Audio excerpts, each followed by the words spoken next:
Let's get into it, people. It is Friday. It's Community Beacon.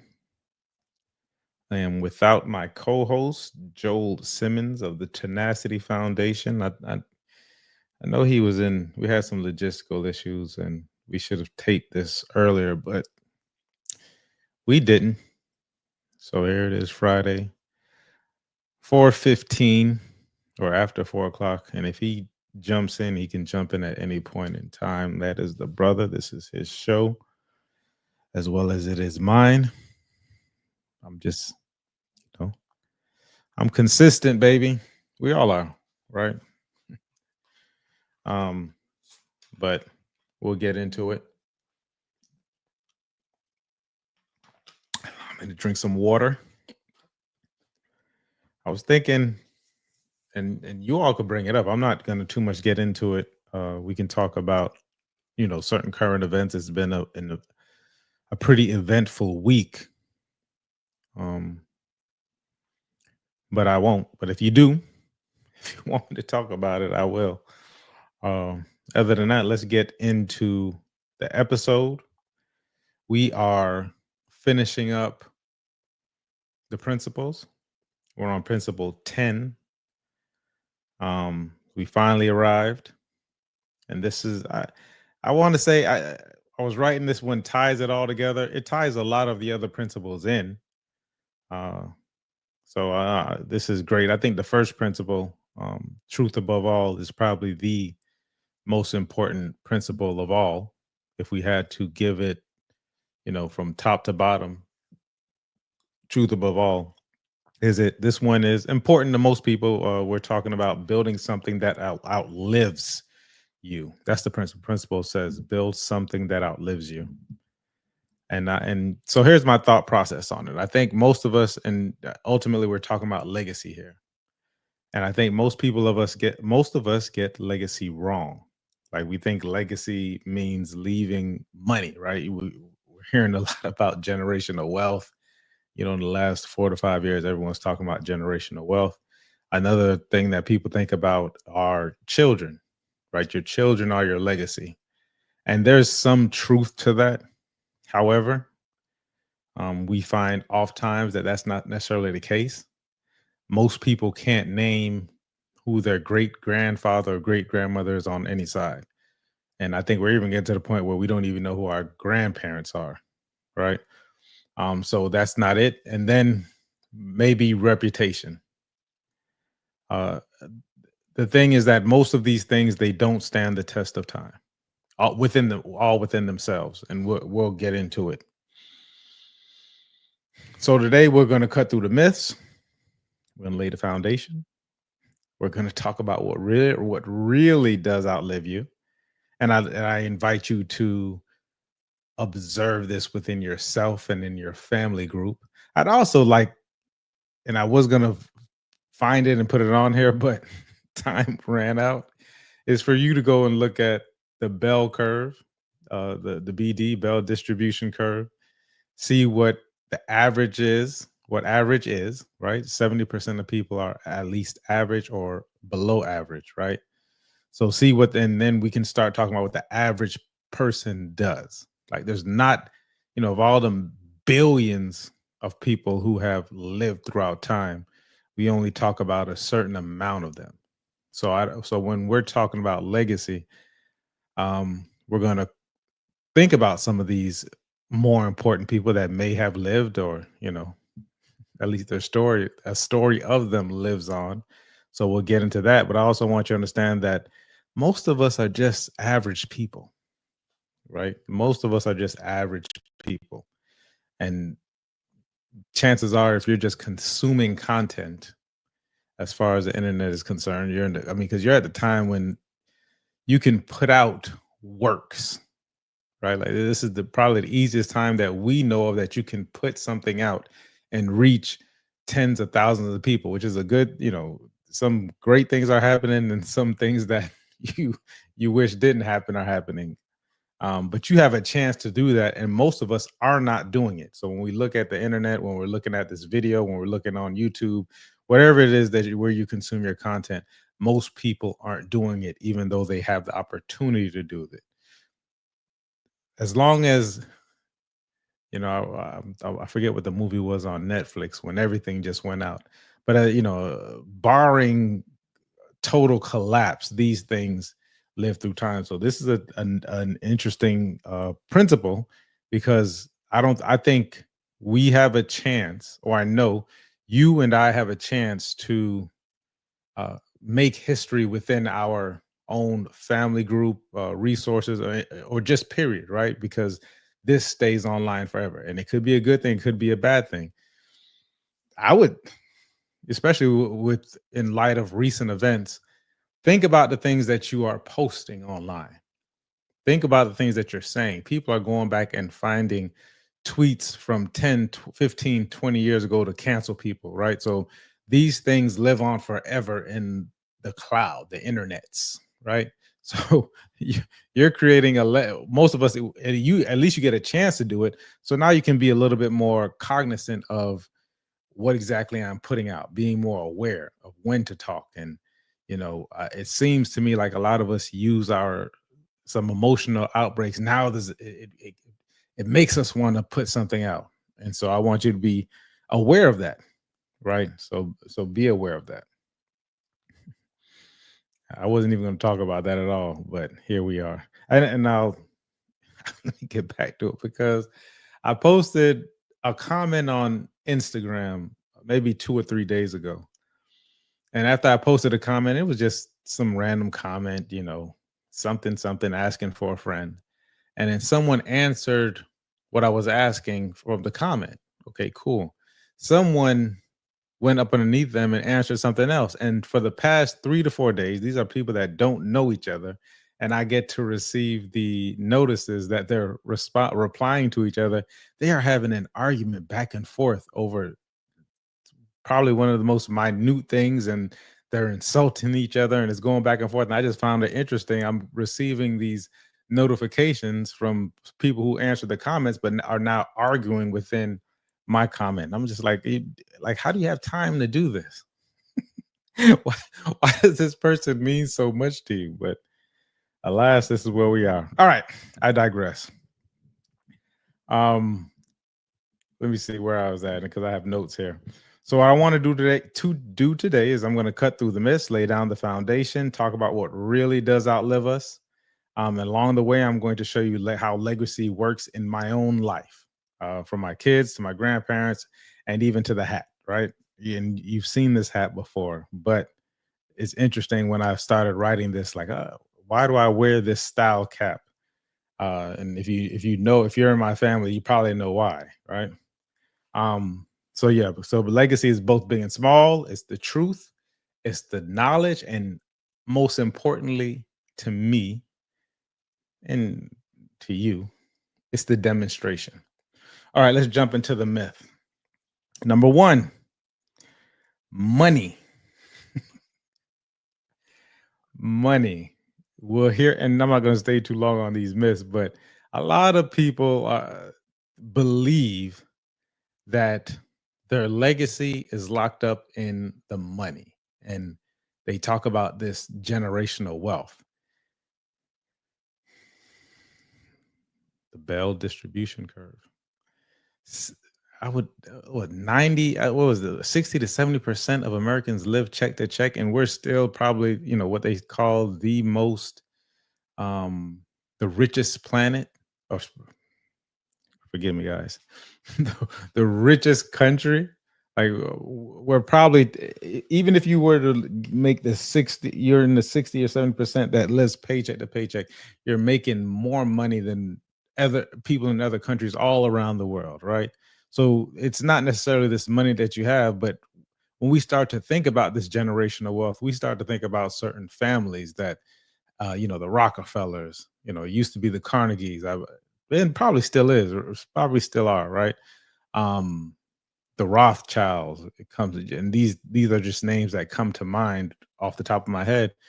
Uh, and what we learned from most people is that the first generation makes it, the second generation spends it, and the third generation loses it because money fades. Heck, just inflation alone. So unless you figured out a way how to structure it correctly, which most people don't, right?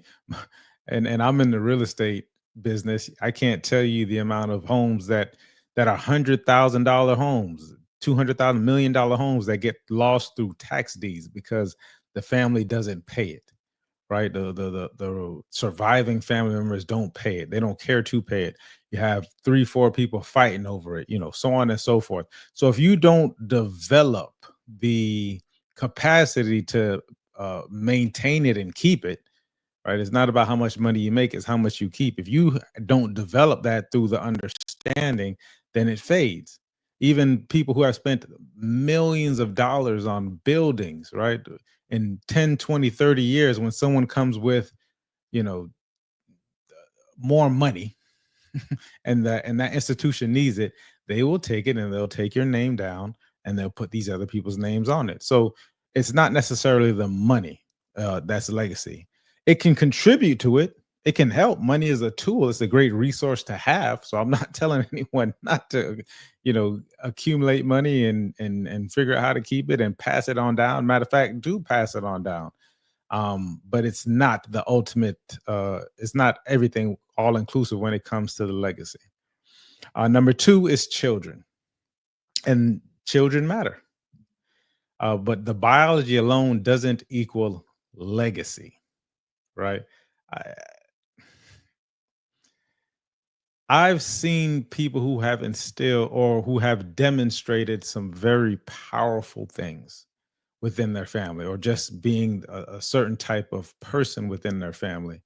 And the children don't even necessarily respect it, right? Everybody on the outside may respect it, but the children don't.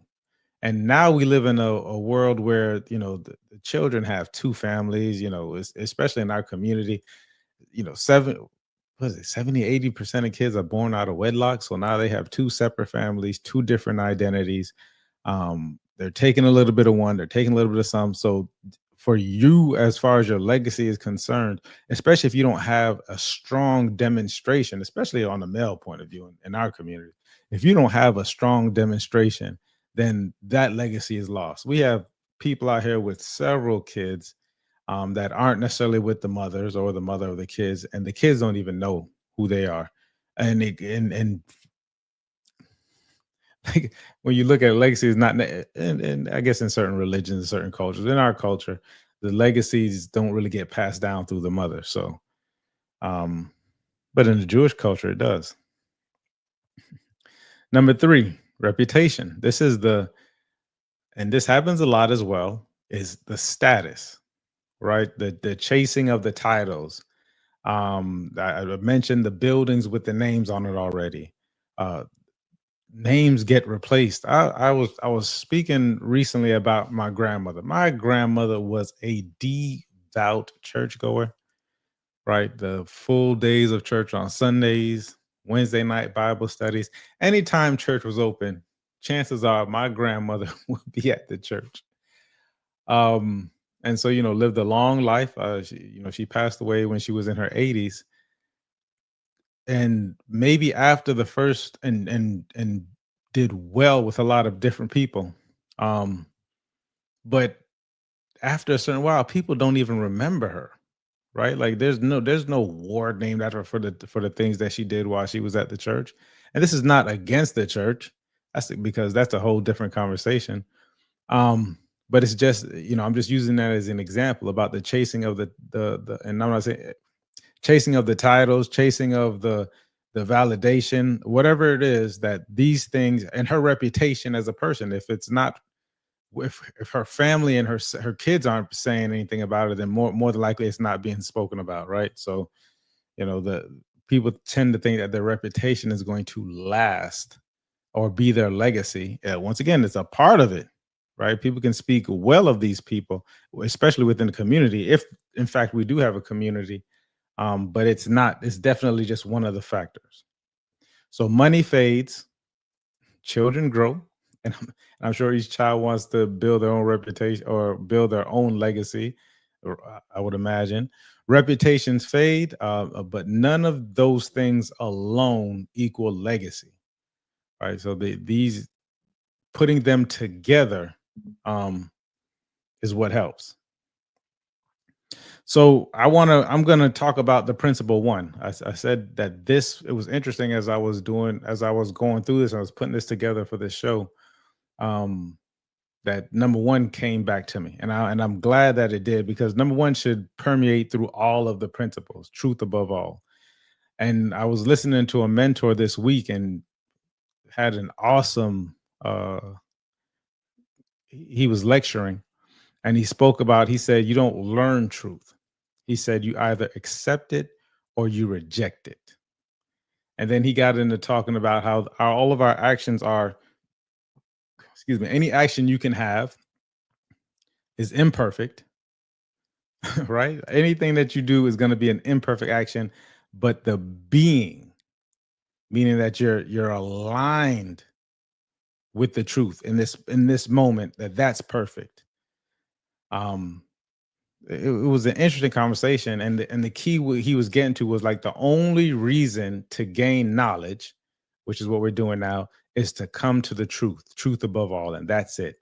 And the knowledge has to be practical and accurate, because that's where my mind went when I was thinking about legacy, was knowledge, like the information that you have and that you make practical and that you can pass on, like that is the legacy. But it only adds to it, right? The knowledge has to be practical and accurate. That way it serves you. And the knowledge is not the end goal. This is my mentor talking about it as we're coming to as I was preparing this stuff. And I'm just like, oh, this is cool. It's the steps that bring you face to face with the truth. And in that moment, you either accept it or reject it. Because if your legacy isn't rooted in truth, it collapses. What does that mean? That means that you need to be aligned. You need to be able to keep a legacy. You have to be able to, and this is what most people don't get. You have to teach it, right? This is what you do to your kids. You'll teach your kids or attempt to instill this. You get to preach it. I think preaching is just a little bit, it's a spiritual side of the teaching part. And more importantly, you have to demonstrate it. But all these three things have to be aligned, because you'll see people who demonstrate something, but they're not necessarily teaching it or preaching it. It's definitely within their household. You see a lot more people teaching things and they're not demonstrating. And then they don't really put the spiritual aspect of the preaching into it, right? And when I'm saying preaching, it's, whatever religion it is that you subscribe to. I'm not here to tell you what is and what's not. I definitely believe in the Most High, but probably not how most of you all do. But it's neither here nor there. However you decide to practice your spiritual practice.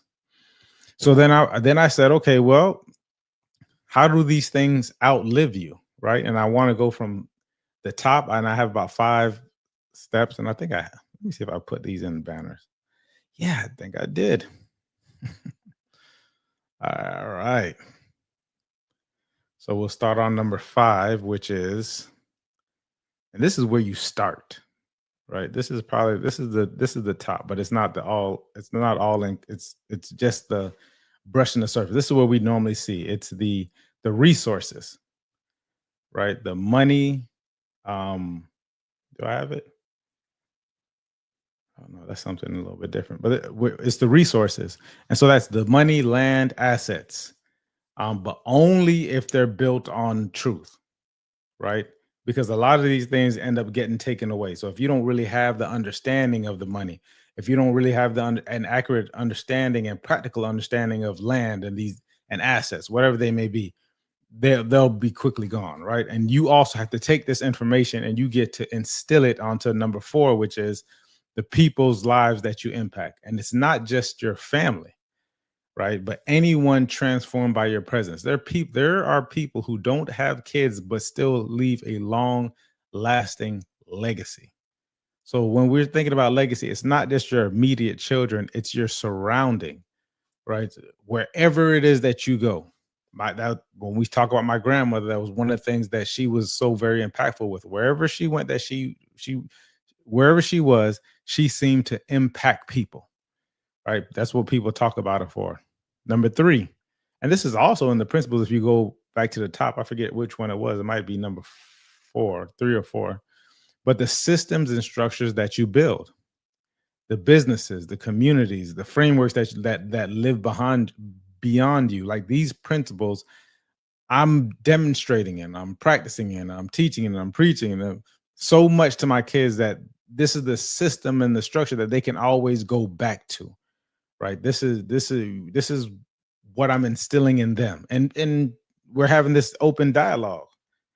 Um, then you get to knowledge, which I think is, to me, up until this week, knowledge was number one. Maybe maybe longer than this week, but knowledge has been number one for me. The thing with knowledge is that you can never get enough of it. So knowledge is always happening. I tend to enjoy it. Me and my son were talking about our screen times on our phone. He said, "How much screen time do you have?" I said, "I don't know, man. If I were to be honest, it's probably around 13, 14. I didn't take a look at it." He's like, "Oh, that's way more than me." I said, "Well, yeah, but 90% of that screen time is me learning things. It just so happens that the things that I enjoy learning, right? I enjoy learning. I enjoy being accurate. I enjoy gaining knowledge. Um, and not just for, just consuming content for the fact of consuming content. Uh, but this knowledge piece is so, you can tell I'm enthusiastic about it. This knowledge piece is so important because, like I mentioned, if we know what to expect, because there's nothing new under the sun. So if we know what to expect and that the first generation makes it, the second generation spends it, the third generation is broke. By the third generation, they're broke. We know exactly how to kind of structure it from this point of view. What should these people be learning? Right? I've heard someone say recently, I think it was Lil Duval. He said, "Man, if I had $20 million when I turned 18," he said, "I'm so glad I didn't have $20 million when I turned 18 because I don't know what I would have did with it." And I think that's probably the the case for most people. If you had $1 million, I remember having a conversation with Beethoven. I said, "Man, can you imagine being in the seven, the 10, seven, eight, nine figures, 10 being worth $10 million when you were 23, 24, 25?" And I knew him when he was 23, 24, 25. He knew me when I was 23, 24, 25. And we were very mature at 23, 24, 25. But $10 million is a whole different situation. It makes a huge difference to be going to certain, we used to do Memorial Day back in the day, going to the Memorial Day and being a millionaire. That's a different thought process. So we didn't really, even as mature as we were, and I would hope, right, that we were guided, but being that immature with that amount of money, without and immature because we didn't have the information, right? 15, 16 years ago, like I'm totally different person, right? On how I would spend money, what I spend it on, how I would structure it. Same thing now when I'm looking at the legacy, like it going through everything that I went through, or most of us go through, and paying attention and observing, and most importantly, learning the lesson and gaining not just the knowledge, but now the wisdom with it. It makes a total difference of how you're going to structure it for the future. I would look at a lot of these names. Right, really now you got to add our current president, the Trump name, because he's cemented that legacy in history. If you look at his father, right, a lot of people dislike him, which that's up to you. I have no issue with the guy. Yeah, I think he's funny, to be honest. Um, and a shrewd businessman. But when you look at his father, like his father wasn't that nice of a guy. Even the Koch brothers, if you hear about their father, if you hear about John Kennedy's father, like there's the Rothschilds, the elder in that one, the guy from the 1800s. I think it's I'm not going to say who I think it is, what the name is, but when you start looking at a lot of the elders in those families and seeing how strict and disciplined and organized and structured, whether you like them or not, I'm just talking about the way that they came across when you do research on them, when you read books about them, how structured they were, and not afraid. One of my principles is that if I'm not aligned to it, uh I got to get rid of it. Alignment over attachment. They weren't attached to anything. They would they would get rid of their own, certain children if they didn't abide by these rules. A lot of us aren't built for that, right? A lot of us can't turn our backs on, certain people that we're attached to if they're not aligned with us. You got to pay attention to those things, but those people who have cemented those legacies had those principles, had those rules where everything was in alignment. Alignment solidifies your legacy. And number one, is the truth, right? The truth above all. Um, I was, and I didn't get to my cap, right? Because I'm thinking I wear this cap, and there's the reason why I wear this cap is because of my grandfather, because he wore a similar style cap. These newsy, I don't, I think that's what they're called, newsy style caps. And it's interesting because a lot of us, or people who I say come up underneath him, because a lot of the people who came up underneath him aren't necessarily his kin, but he was such a powerful figure, patriarch, which you don't really get a lot of in our communities. You see a lot of the men wearing this style cap, and it just came from like, oh, we wear it because of him. So that's a way to cement his legacy, but you're not going to get a lot of that because a lot of us weren't brought up underneath, strong men like that. So I wanted to give a couple of historical demonstrations. So I'm gonna zoom out and look at some of the greats, right? Some of the people whose legacy superseded a lot. I had, for whatever reason, it's taken out of my notes, but you got to look at one of the strongest legacies you got has got to be Jesus Christ, right? Jesus Christ's legacy is cemented because he was aligned. Um, and everything that he did was based on the truth, right? This is not. I'm just looking at the history book, the culture. Probably one of the most well put together books, edited over was it 2,000 years? A book that's 2,025 years in the supposedly in the making. So you see that was built on truth, but they did edit it. So one of the things that you need in order to have a legacy, which most people won't have, that's as long lasting as that, is the ability to have powerful people who can, keep a certain narrative. All right. Um, I had a couple more, but I'm gonna leave it at that. So that's it. Principle 10, because I didn't plan on going this long, and I had a lot more on here. Uh, Money fades, title fades, even family fades if nothing's passed down. What outlives you is the truth, the knowledge that points to truth, the systems that sustain it, the people you've impacted, and most of all, what you've demonstrated within your life. So the real question you get to ask yourself, if you're starting from, it's good to start from the end and work your way there, right? Kind of reverse engineering is, what will people speak about when I'm gone? That's the legacy. That's principle number 10. All right, guys. I love you. Anything else comes to mind, I'll pop it up there. Appreciate you. And I will see you next week. And more than likely, Joel will be here. Peace.